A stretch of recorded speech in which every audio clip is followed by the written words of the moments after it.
My friends, let us come together for a moment of quiet recognition, not to add anything to ourselves, not to search for new doctrines or more spiritual techniques, but simply to rest in an awareness that has been present since before we formed the first thought about God.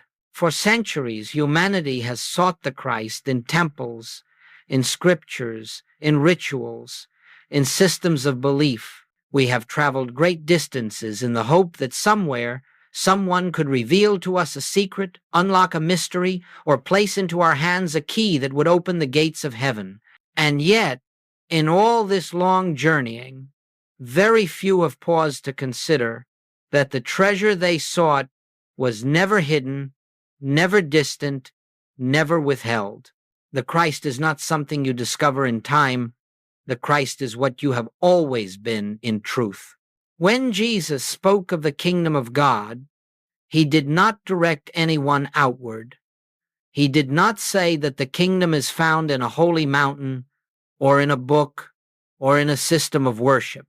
He said very simply, the kingdom of God is within you.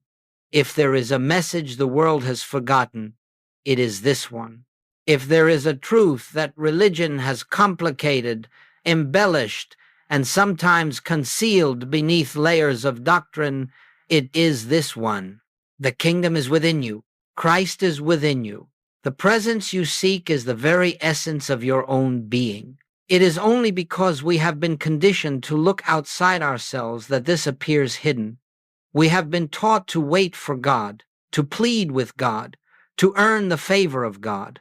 And in this long habit of looking outward, we have missed the central truth that the divine life is already embodied as our life, that the divine consciousness is already the substance of our consciousness. I do not ask you to accept this as a belief. Belief does not open the kingdom.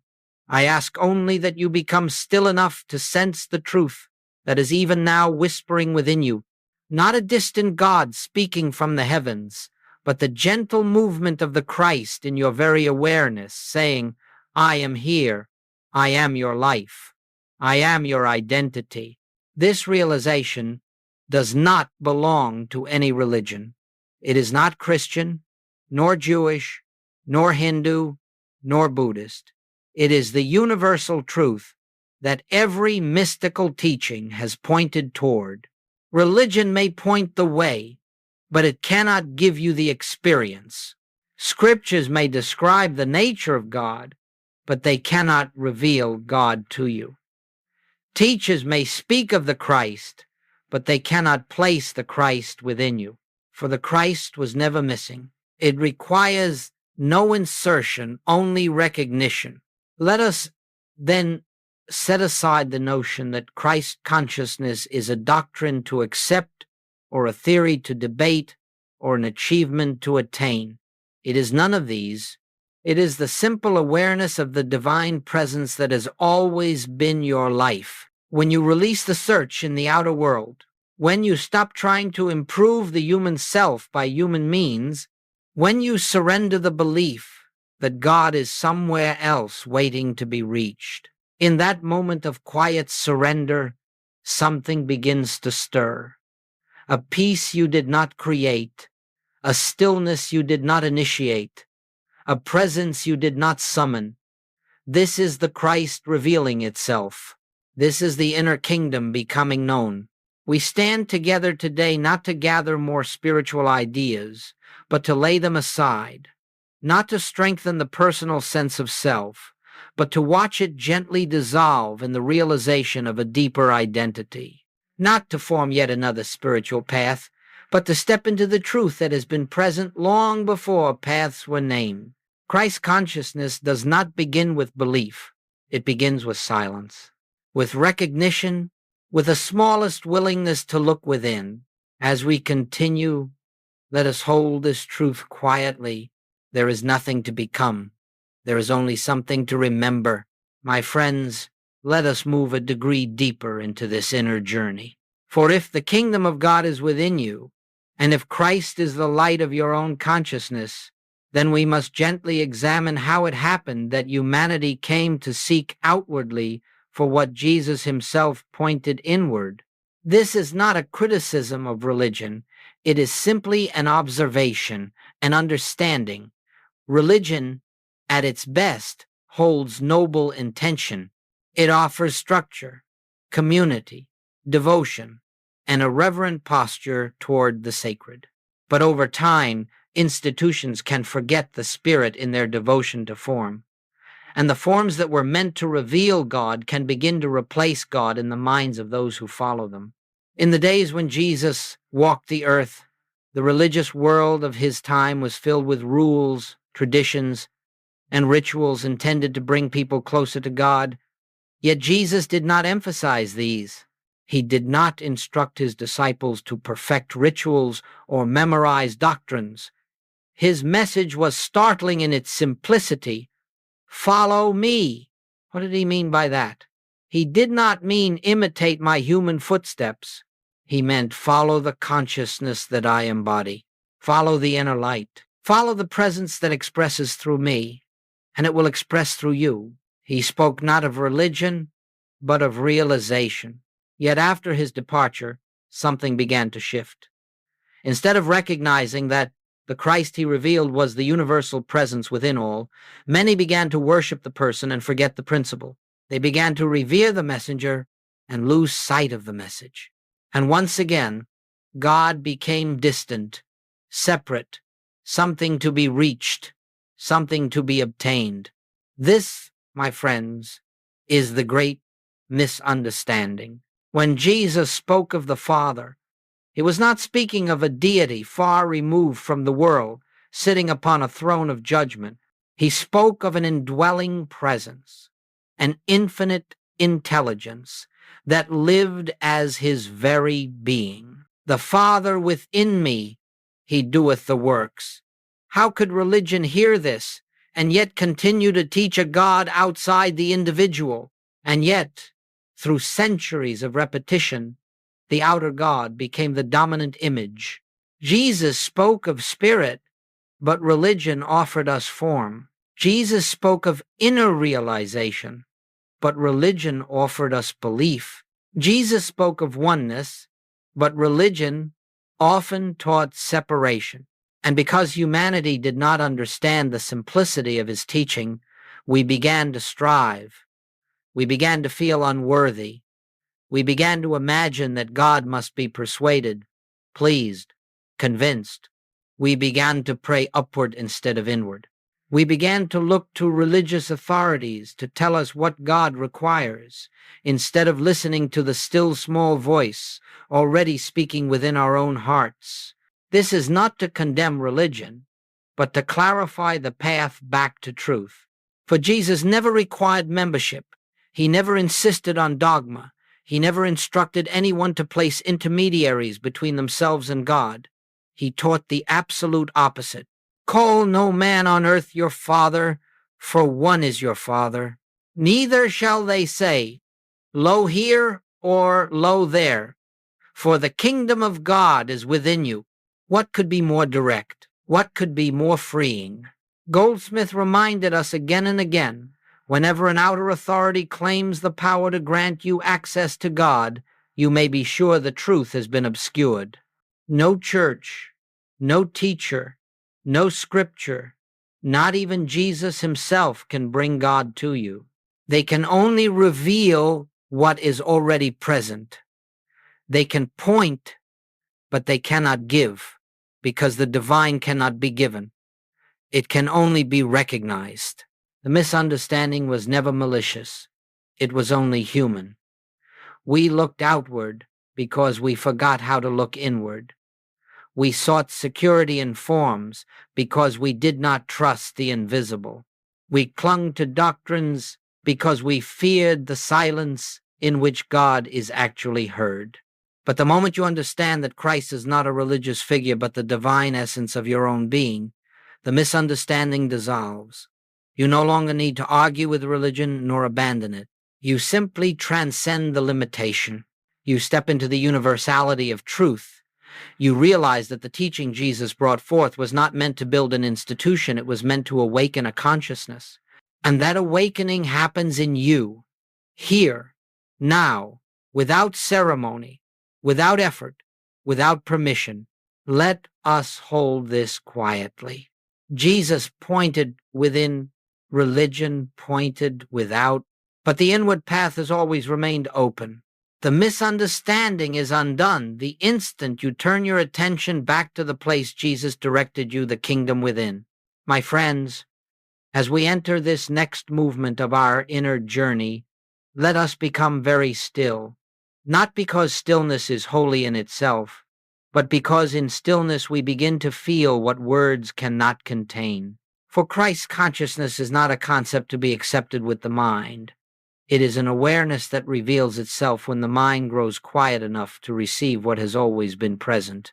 Let us approach this truth gently. When we speak of the Christ, we are not speaking of a man. We are not speaking of Jesus in his historical identity, although he embodied the Christ more perfectly than any other whose life has been recorded. But if we limit the Christ to Jesus, we miss the very purpose of his life. Jesus came not to demonstrate what he was, but what you are. He came not to claim divinity for one person, but to reveal divinity as the essence of every person. Christ is the divine nature of you. Christ is the spiritual identity behind the name, behind the personality, behind the mask you have worn in the world. This is why Jesus spoke in the first person universal. He said, I, not to identify the human Jesus, but to speak from the standpoint of the Christ. I am the light of the world. I am the way, the truth, and the life. Before Abraham was, I am. When he spoke these words, he did not mean Jesus. The man existed before Abraham. He meant the Christ, the eternal I, the presence of God individualized. And this same I is the truth of your being. Do you see how this dissolves the sense of separation? Do you see how this lifts the burden of trying to reach God or please God or find God? There is no distance to cover. There is only an inner identity waiting to be recognized. Christ consciousness, as Goldsmith taught, is the awareness of oneness. Oneness with God. Oneness with all life. Oneness with the infinite source that is forever expressing as your very breath. Christ consciousness is the recognition that you are not a fragment seeking to return to a whole. You are the whole expressing one of its infinite forms. It is the awareness that God does not stand apart from you. God is the life you are living. God is the intelligence operating your being. God is the substance of every breath, every thought, every movement of your existence. To awaken to the Christ is to awaken from the dream of separation. You see, the human sense of life believes, I am here and God is there. The Christ sense of life knows, I live, yet not I. The Father within me is the life that is living. The human sense prays for supply. The Christ sense recognizes that divine supply is the very nature of consciousness. The human sense fears sickness and death. The Christ sense knows that life is infinite, eternal, never born, never dying. Christ consciousness is not something you attain through discipline or religious achievement. It is the natural state of your being, obscured only by false belief. It is like the sun hidden by clouds. The sun does not have to be summoned. The clouds only need to part. And how do they part? Not by effort, not by struggle, but by recognition. Recognition is the opening. Recognition is the doorway.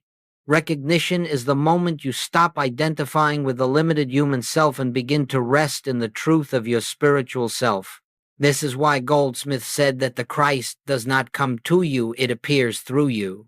It unfolds as the dawning awareness that the presence you have sought in books, in teachings, in rituals, in teachers, has been the essence of your own consciousness all along. Christ is not something added. Christ is something revealed. Christ is not a divine supplement to your humanity. Christ is the truth behind your humanity. And so, when you turn within, when you become still, when you rest in quiet acknowledgement, something subtle begins to occur. You begin to sense that your thoughts are not the source of your life. You begin to feel a presence behind you, within you, as you. You begin to realize that what you call I is not the limited being you have assumed yourself to be, but the living expression of the infinite. This is Christ consciousness, a state where the world loses its power to frighten you, a state where appearances lose their authority, a state where supply, harmony, healing, and peace are not sought, but recognized as already established in the divine selfhood. This recognition does not come with thunder or emotion. It comes quietly, like the unfolding of dawn. The light does not rush in. It reveals itself gently. But when it does, not believe, but know that God is the very life of your life. This knowing is Christ's consciousness. This is the truth Jesus lived. This is the truth Goldsmith dedicated his life to revealing. And this, my friends, is the truth of you. My friends, let us now gently approach one of the most sacred transitions in the spiritual life, the shift from identifying ourselves as human beings striving toward God to recognizing ourselves as spiritual beings expressing God. This shift is not an achievement, nor is it an attainment. It is not reached through struggle, nor is it acquired through greater belief. It is simply the moment when you begin to see through the illusion of the human self and awaken to the deeper truth of your being.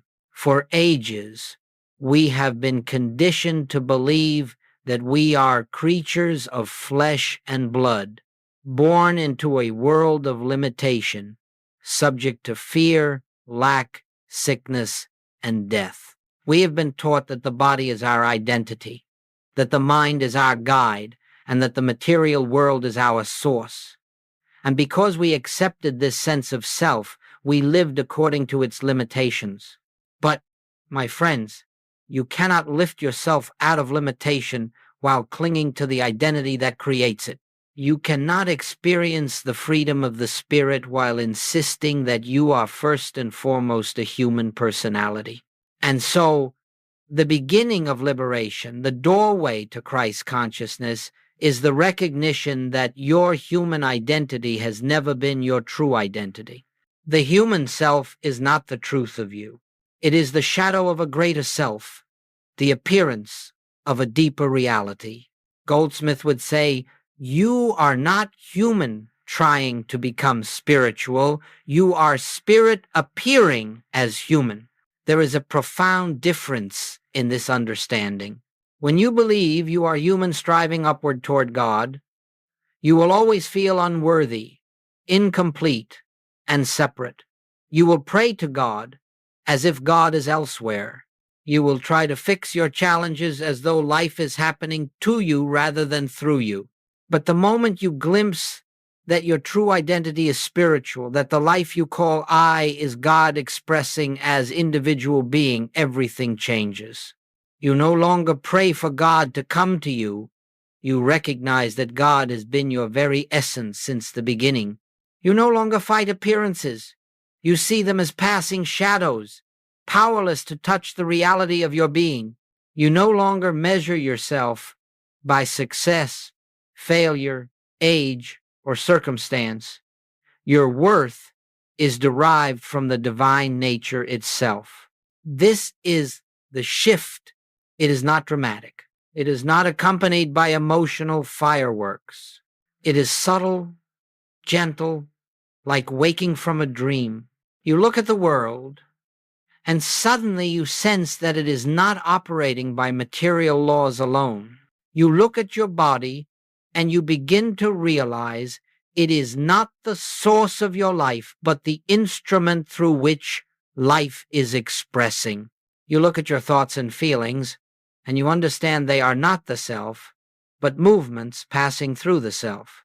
And above all, you begin to feel a new center, a place of stillness, peace, and assurance that does not come from human effort, a presence that you cannot define, yet you know as intimately as your own existence. This presence is the Christ of you. This center is the true identity. This quiet awareness is your spiritual self. But you may ask, how do we make this shift?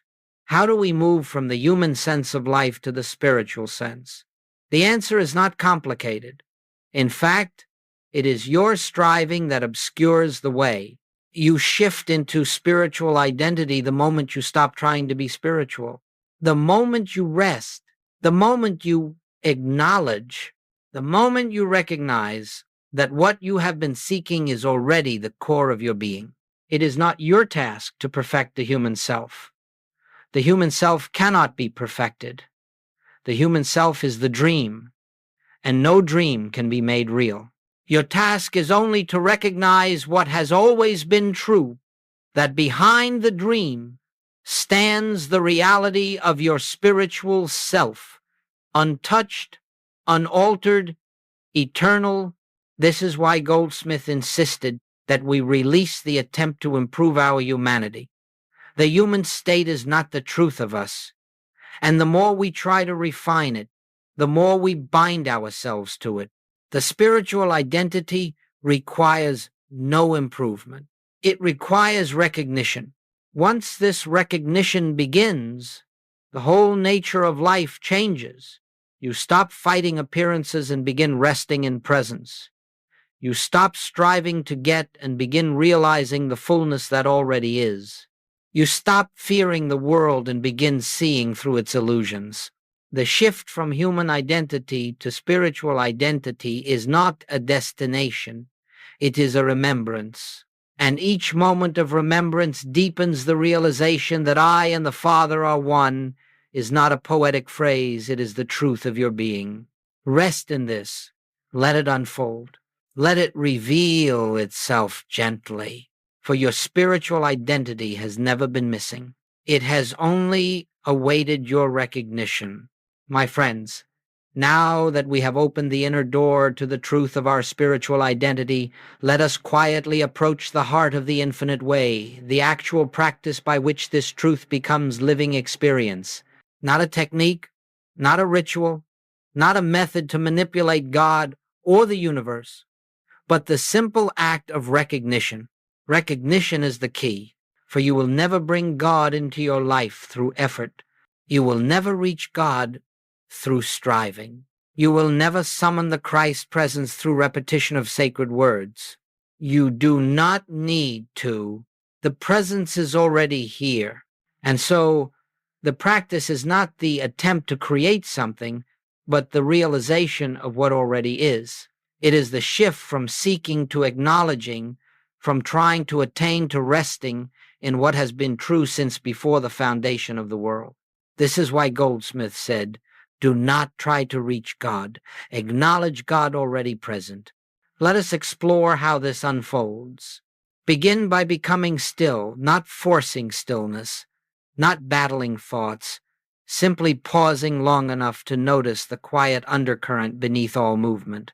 In this soft stillness, withdraw your concern from the outer world for a moment. Do not try to solve, do not try to fix, do not try to change. The world of appearances will continue its movements, but you do not need to follow it right now. Turn inward, not to find something, but to become aware of the presence that has been here all along, a presence that does not shout, does not push, does not demand, a presence that reveals itself only when you stop trying to force spiritual experience and instead allow yourself to be carried by the invisible life that is living you. In this silence, just a moment of it, let the simple truth arise within your consciousness. I and the Father are one. Do not try to believe it. Do not try to repeat it with conviction. Do not try to make it true. It is true without your effort. Your role is only to recognize in the smallest, gentlest way that there is a presence within you that is not dependent on the body, not shaped by thoughts, not altered by circumstances. This presence is your life. This presence is the Christ of you. And the moment you acknowledge it, even lightly, even without feeling something in consciousness, opens. This is the practice. Sit quietly. Acknowledge the presence. Rest in the awareness that God is here where you are, as the life you are living. Do not attempt to make the mind empty. The mind does what the mind does. It produces thoughts, images, concerns. Let it. You are not the mind. You are the awareness behind the mind, the silent witness in which thoughts come and go like clouds drifting across a sky that is never disturbed. Each time you become aware of this silent witness, this spaciousness, this stillness, you are recognizing the Christ. You are recognizing your spiritual identity. You are recognizing the kingdom within. Practice this not as a discipline, not as a duty, but as a returning to what you have always been, a returning to the presence that has never left you. And remember, the practice is gentle, it is simple, it is quiet. One moment of recognition is enough to open the way. One breath of awareness is enough to feel the shift. One pause before reacting is enough to let the Christ reveal itself. This recognition must not be confined to meditation. Goldsmith never intended for the spiritual life to be limited to the cushion or the quiet room. The true practice is to recognize the presence in the midst of daily activity, while walking, while speaking, while facing difficulty, while experiencing joy. Each pause throughout the day becomes a doorway. You simply turn inward for a second and acknowledge, God is. The presence is here. I am not alone. I and the Father are one. There is no ceremony in this, no strain, no attempt to produce results. Recognition is enough, for you are not calling upon a distant God. You are becoming aware of the God that is your life. You are not reaching up, you are sinking inward. You are not asking, you are knowing. In this knowing, grace flows. In this knowing, peace emerges. In this knowing, the outer world begins to rearrange without your manipulation, because consciousness has taken its rightful place as the source of all unfoldment. Recognition is the gateway through which the infinite expresses into the finite. Recognition is the light that dispels the illusion of separation. Recognition is the foundation of Christ consciousness. It is the stillness in which the Christ whispers, I am here. I have always been here. Let this be your practice. Not perfection, recognition. Not force awareness. Not seeking remembering. For the presence you seek is the presence you are. My friends, as we continue in this inner journey, we arrive at a place where many sincere seekers have stumbled, not because the path is difficult, but because certain deeply ingrained beliefs veil the truth from our recognition. These barriers are not sins. They are misunderstandings. They are not failures. They are shadows of inherited thought. They have no substance in spirit, but they can appear very real to the human sense of self. Let us gently bring these barriers into the light, not to wrestle with them, but to see through them. For once they are seen, they dissolve.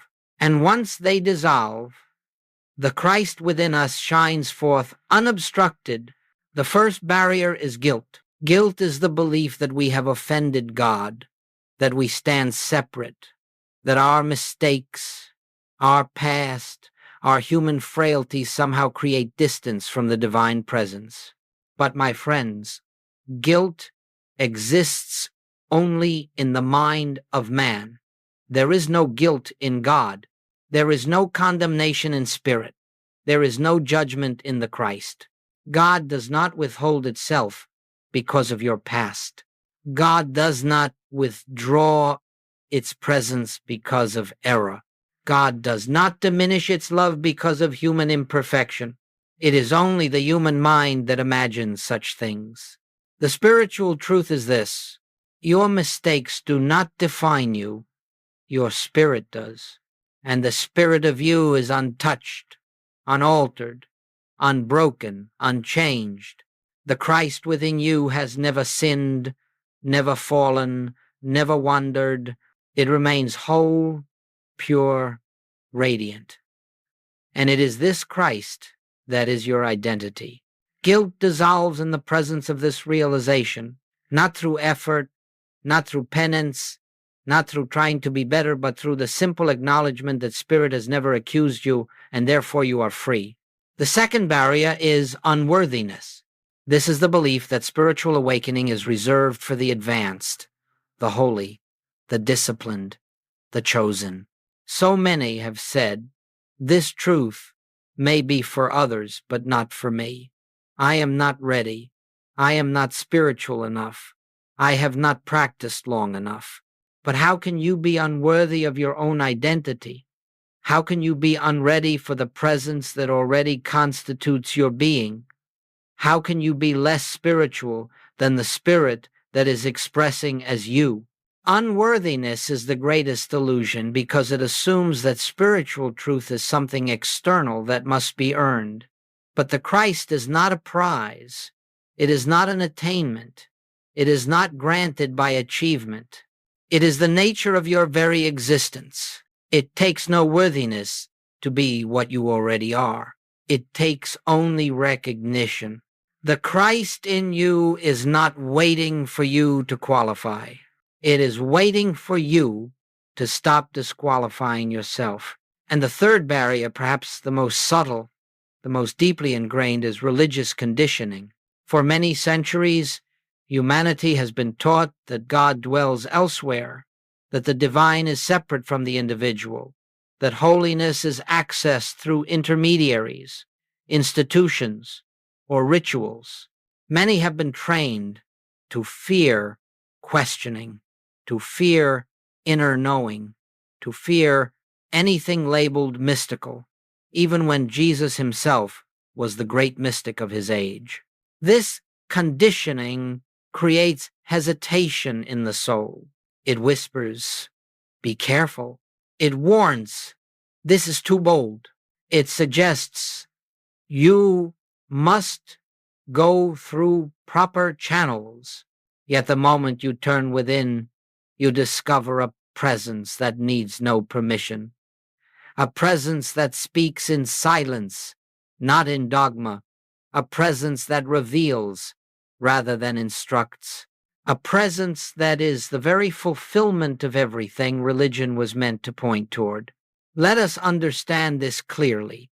Religion can be a beautiful stepping stone, but it cannot replace revelation. Scripture can guide you, but it cannot take the place of experience. Teachers can point you inward, but they cannot see for you. The Christ is not reached through belief systems. The Christ is revealed through the silence of your own soul. And so these three barriers, guilt, unworthiness, conditioning, begin to fall away when you realize that none of them have any foundation in spirit. They do not exist in the kingdom within you. They exist only in the human mind, the personal sense of self, the accumulated memory of collective belief. You do not remove these barriers. You awaken from them, and recognition is the awakening. As you rest in the awareness of the presence, as you quietly acknowledge, "I and the Father are one," these shadows lose their reality. They lose their authority. They lose their influence. And you begin to stand not as a human being trying to become spiritual, but as a spiritual being remembering the truth of your own eternal identity. The Christ in you has never been guilty. The Christ in you has never felt unworthy. The Christ in you has never been shaped by human teaching. The Christ in you merely waits for your recognition. Let this recognition dissolve whatever has obscured your vision. Let it clear away the mist. Let it reveal the inner light that has always been shining. For once these barriers fall, even slightly, the path into the kingdom becomes clear, effortless, inevitable. My friends, now that we have recognized the barriers that obscure the inner light, let us gently turn to the living of this truth, not in seclusion, not in monasteries, not in moments set apart from life, but in the midst of our daily activity.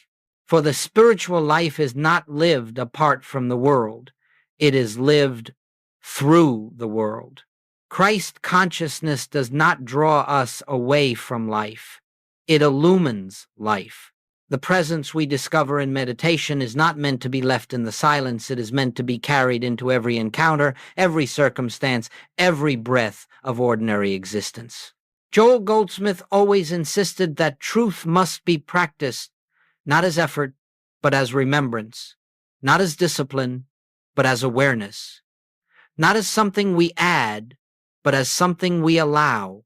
And so, let us explore how this inner awareness can become the living center of our daily life. The first practice is the pause before reaction. In the human sense of self, we meet life with immediate responses: fear, judgment, worry, planning, resistance.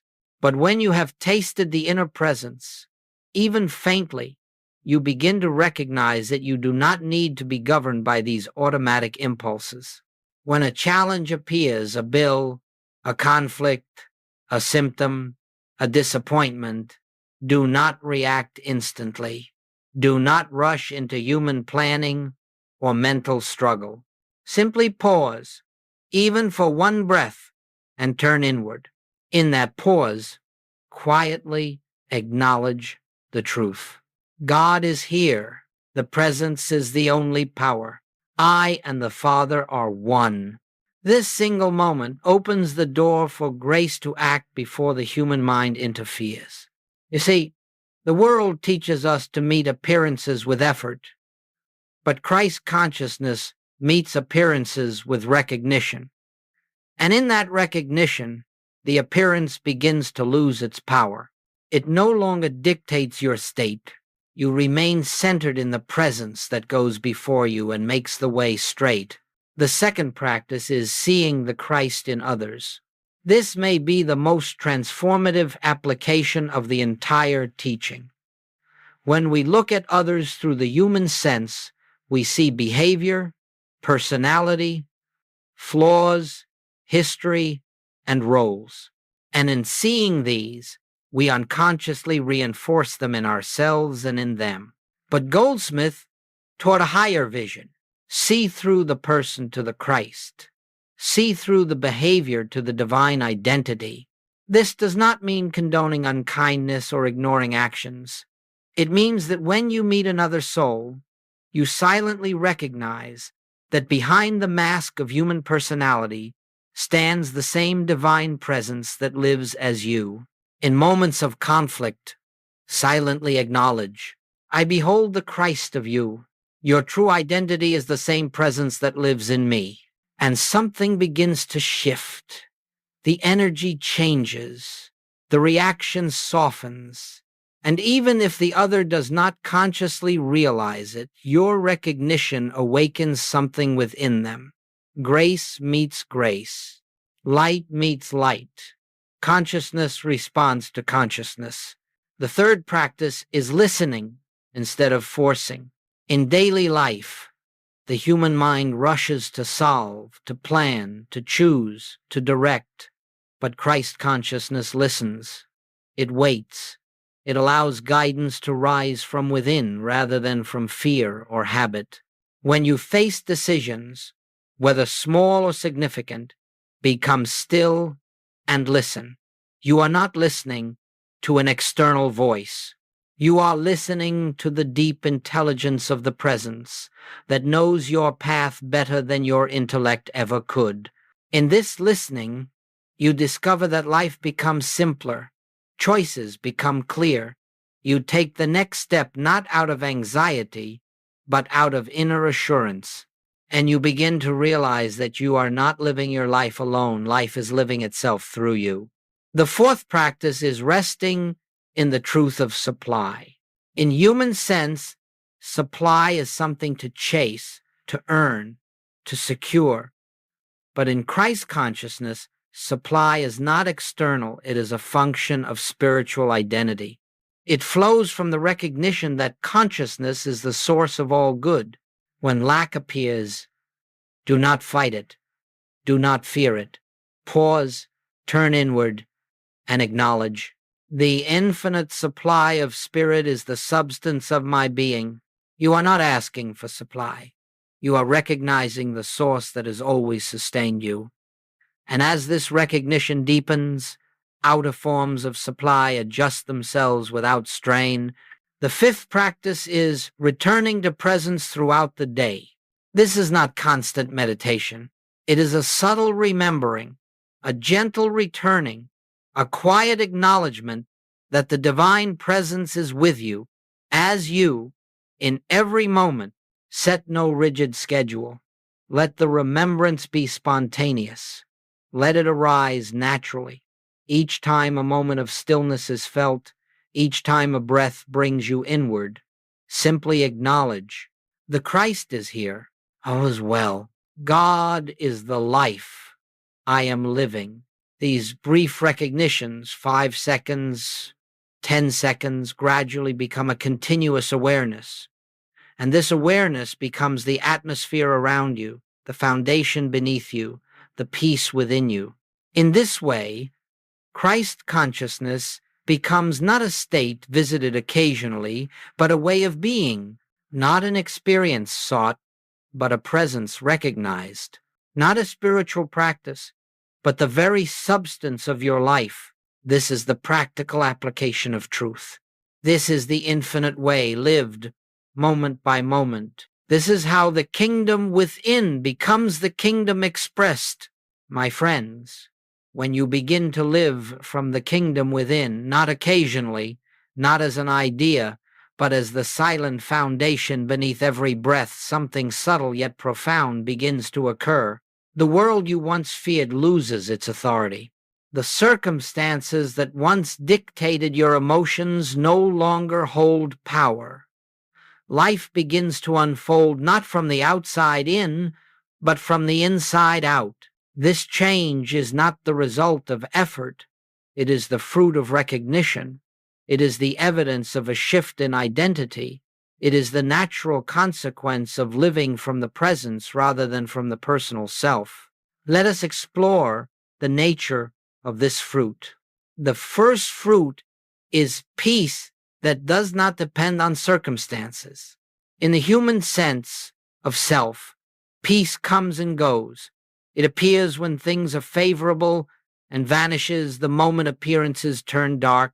But when you begin to live from the kingdom within, you discover a peace that is not created by the world and therefore cannot be destroyed by the world.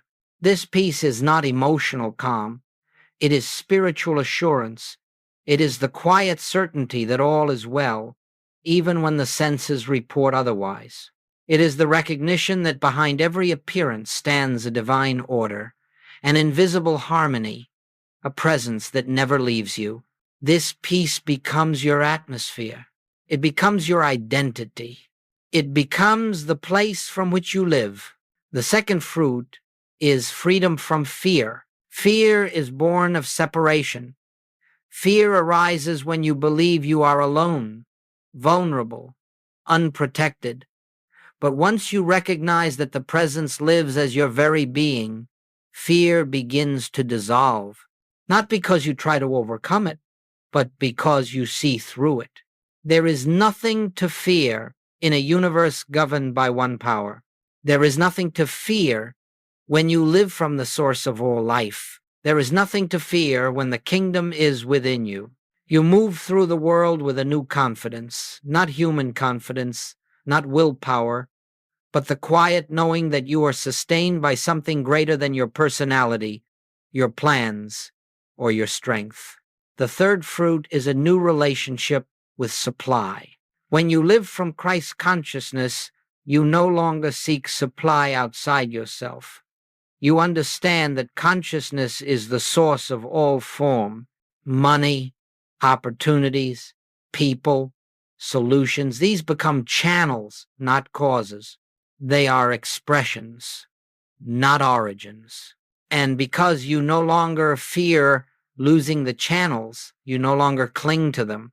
Because you no longer look to them as your source, you no longer burden them with expectation. And because you no longer operate from lack, supply begins to flow with greater ease. You discover that you are never without what you truly need, because the source is never absent. You discover that the forms of supply may change, but the substance of supply is eternal. You discover that abundance is not something you achieve, it is something you recognize. The fourth fruit is healing, not always as the world defines it, but always as spirit intends it. When you live from the kingdom within, the body begins to respond to a different rhythm. Stress diminishes, tension releases. The natural intelligence of the body aligns with the harmony of the presence. Healing may appear in the form of physical restoration, or it may appear as peace, acceptance, or inner transformation, but always healing unfolds as the revelation of wholeness already present. You do not heal by fighting disease. You heal by recognizing the perfection of your spiritual identity. The body follows consciousness. The fifth fruit is transformation in relationships. Where once there were conflicts, you now find grace. Where once there were misunderstandings, you now find clarity. Where once there were demands, you now find compassion. Not because you have changed others, but because you have changed the place from which you see them. You now meet others from the Christ within you, and this recognition calls forth the Christ within them. You become a presence of peace in every room you enter. You become a light in situations that once triggered reaction. You become a witness to the divine identity hidden beneath the human appearance. The sixth fruit is a sense of inner guidance. You no longer force decisions. You no longer rush to choose. You no longer wrench solutions out of fear. Instead, you listen, and the guidance comes, sometimes as a quiet intuition, sometimes as a shift in feeling, sometimes as the simple sense of the next right step. The more you trust this inner direction, the more clearly it speaks. You begin to live, not by human will, but by divine unfoldment. Life becomes orchestrated from within. Paths open without strain. Opportunities arise without forcing. Situations resolve without manipulation. This is the fruit of recognition. And finally, the seventh fruit, the greatest of them all, is a new sense of self. You no longer see yourself as a limited, struggling, fearful human identity trying to reach God. You recognize yourself as the very expression of the divine presence. Quietly, silently, humbly. I live, yet not I. The Christ lives me. And from this recognition arises a life of grace, a life of inner freedom, a life of deep, unshakable fulfillment. Not because the outer world changed first, but because you changed your center. Not because you achieved spirituality, but because you recognize spirit. Not because God came to you, but because you came home to God within you. This is the life that begins when you live from the kingdom. This is the life that unfolds through Christ consciousness. This is the life that cannot be touched by the fluctuations of the world. My beloved friends, as we come quietly to the close of this time together, let us remember that nothing spoken here becomes real through memory alone. Truth becomes living only through recognition. Revelation becomes experience only through practice. Christ consciousness becomes life only through the gentle, daily turning within. There is no final attainment. There is no moment in which you can say, I have achieved. For the spiritual life is not a mountain to climb, it is an unfolding, a deepening, a continual homecoming to the presence already here. Each day, in small, unhurried moments, return to the inner kingdom, not as obligation, not as duty, but as remembrance. Take a breath and quietly acknowledge, God is here. The presence is my life. I and the Father are one. Let this acknowledgement become the invisible thread running through your day. Let it guide you as a silent companion. Let it dissolve fear before fear rises. Let it soften your reactions before you react. Let it lift your burdens before you carry them. There is no need to strive. There is no need to improve the human self. There is only the need to recognize what has always been true. The kingdom is within you. The Christ is your identity. The presence is your companion. If tomorrow brings challenges, do not meet them alone. Pause even for a single breath and turn inward. If you find yourself anxious, do not condemn yourself. Simply remember, you have forgotten the presence.